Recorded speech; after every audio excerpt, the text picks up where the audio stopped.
Alunos de nono ano A, B e C, nossa aula de hoje ela dá continuidade à sequência da aula passada, certo? Então, iremos hoje estudar sobre som e propriedades do som. Então, o que é som? Gente, o som é uma sensação que temos quando as ondas sonoras elas são captadas pelas orelhas, né, interpretadas pelo nosso cérebro. Onde essas ondas sonoras, elas são mecânicas, isso depende de um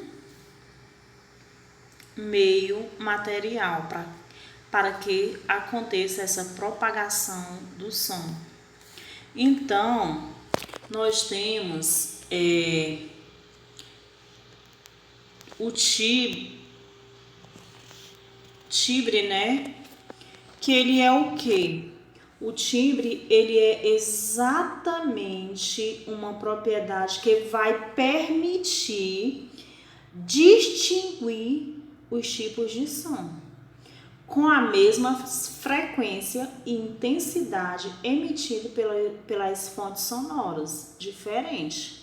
Seja essa pelo microfone, pelo uma TV, pelo violão, pelo violino, certo? Um som puro ou simples, como é emitido por um diapasão, né? Que tem uma frequência bem definida. E um só comprimento de ondas. Toda vida que a esmagadora, ou seja, ela seja a maioria, né, tenha o volume maior do som, são puros. Quando contém mais de um comprimento de onda, dizemos que por esse som ele é bem complexo, certo?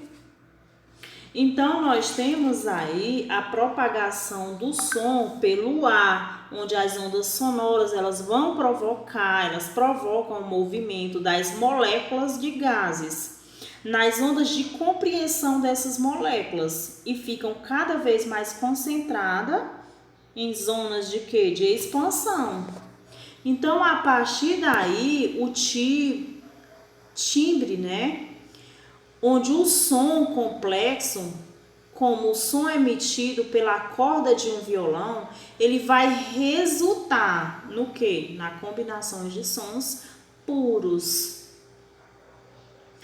Nos sons complexos, essa frequência ela é bem menor, onde ela vai corresponder o quê? Justamente o som fundamental. Ou o primeiro, né, harmônico. Ou harmônica.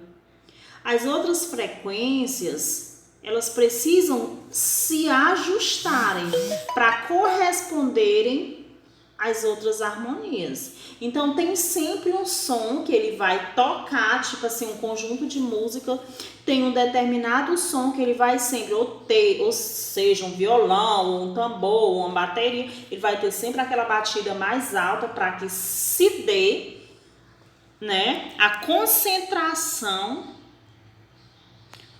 no timbre, né, que vai fazer a diferenciação desses sons. Então, a altura do som, ela vai depender essencialmente do quê? Da frequência da onda sonora. A altura, gente, ela vai permitir distinguir um som alto, um som agudo, um som baixo ou um som grave, certo? Tudo isso irá depender de quê? Da altura. Som grave, menor altura, poucas vibrações por segundo, menor frequência. Som agudo, como é? Ele já vai se dar a maior altura, muitas vibrações por segundos e maior frequência. Entende bem isso aqui quem entende de tocar instrumentos, né? Nos instrumentos de corda, a altura dos sons emitidos depende do comprimento dessa espessura.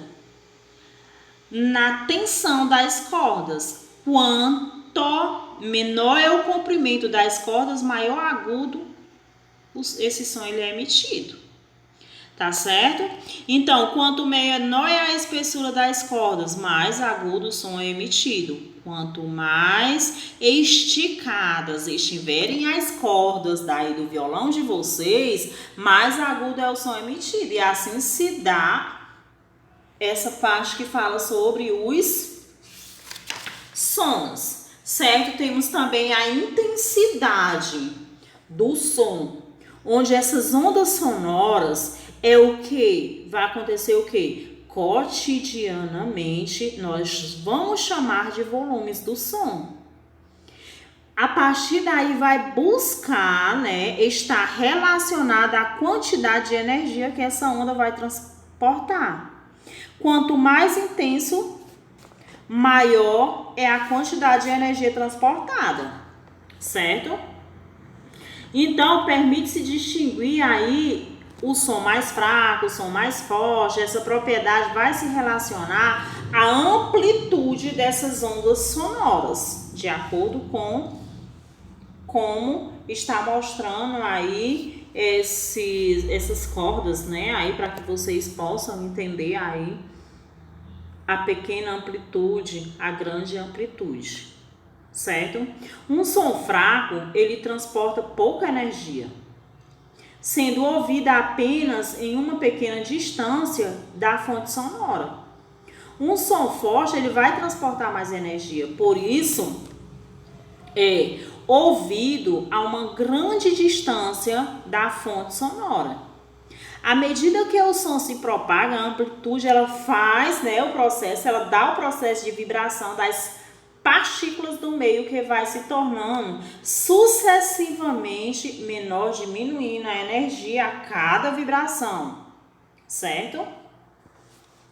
Então, meus queridos, nós temos esse assunto, é um assunto bem legal, né? Falar sobre ondas, sobre música, sobre o eco, né? Nós sabemos que muitas das vezes a pessoa grita em determinado lugar e acontece aquele eco. O que seria isso? Seria justamente, meus queridos, o quê? Um elemento que seria chamado de quê? De fenômeno que ocorre quando ouvimos o mesmo som duas vezes, uma após a outra, certo? Isso acontece por quê? Porque se reflete. E a partir dessa reflexão desse som, a gente passa a escutar um eco como se esse eco fosse bem mais longe. A ecolocalização. O que é isso? É exatamente as propriedades do som para localizar obstáculos parecidos e possíveis presas, certo? Então, o assunto de hoje era mais isso, certo? Então, nós temos aí a atividade, realize com bastante cautela, procure ler mais o conteúdo do livro e até a próxima aula.